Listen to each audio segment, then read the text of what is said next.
আমি কোনো কমেন্ট করব, আমি কিছু কমেন্ট করবো। আমি সিপিএমের দ্বারা আক্রান্ত হয়েছি, তৃণমূলের দ্বারা আক্রান্ত হয়েছি, জঙ্গিরাও আক্রমণ করতে চাইছে। আমি সঠিক রাস্তায় আছি, এটা প্রমাণ।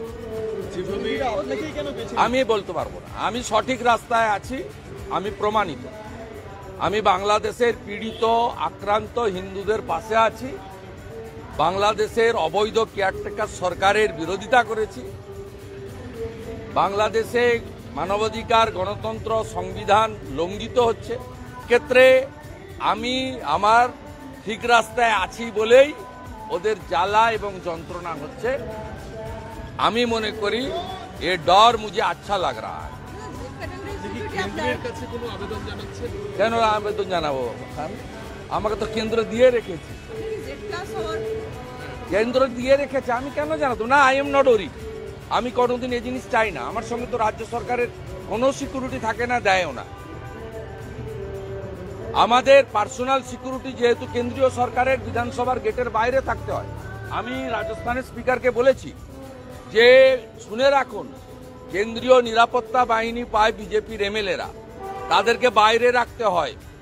আমরা যদি অ্যাসেম্বলির ভিতরে, আমরা তো আক্রান্ত হয়েছি। তপন চ্যাটার্জি এর আগে শারীরিক আক্রমণ করতে এসেছেন, সেদিনকেও গেটের সামনে একজন আক্রমণ করতে গেছে ভিতরে। আমরা তো একা যাই। আর তৃণমূলের এমএলএদের সঙ্গে যেহেতু কলকাতা পুলিশ, রাজ্য পুলিশ থাকে, তাদেরকে অ্যালাউ করা হয়। যারা বর্ডারে পাহারা দিচ্ছে, যারা কাশ্মীরে লড়াই করছে উগ্রপন্থীদের সঙ্গে, সেই সিআরপিএফ, সিআইএসএফ, তাদেরকে বাইরে রাখা হয়। এর থেকে বড় লজ্জার কিছু আছে নি?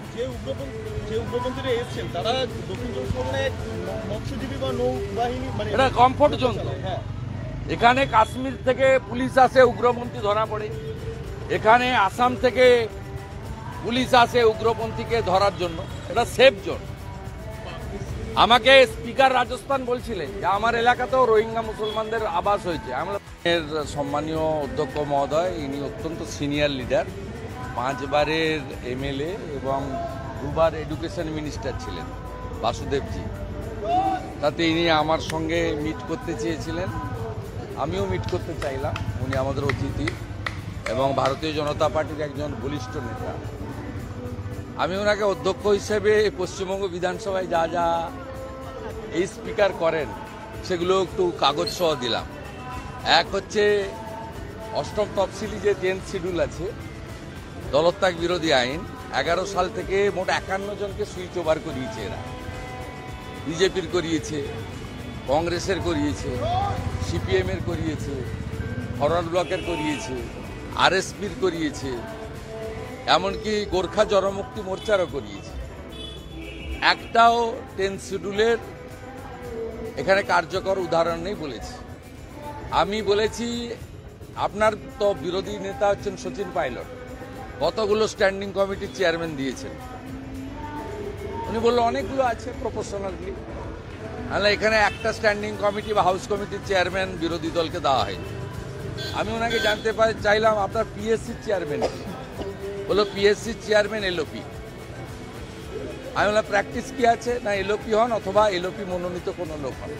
আমরা এখানে এলওপি ডক্টর অশোক লাহিড়িকে মনোনীত করেছিলাম। এখানে চেয়ারম্যান করেছেন সুমন কাঞ্জিলালকে, যাকে কিছুদিন আগে মমতা ব্যানার্জি তার বাড়িতে মিটিং করেছিলেন। সেখানে একটা প্রেস কনফারেন্স করেছিলেন। প্রেস কনফারেন্স করে ওরা যে লিস্ট দিয়েছিল তাতে দেখবেন চা বাগানের কমিটি মলয় ঘটকের নেতৃত্বে, সেই কমিটির মধ্যে সুমন কাঞ্জিলাল পদাধিকারী, তিনি পিএসসি চেয়ারম্যান। বুঝতে পারছেন কি অবস্থা?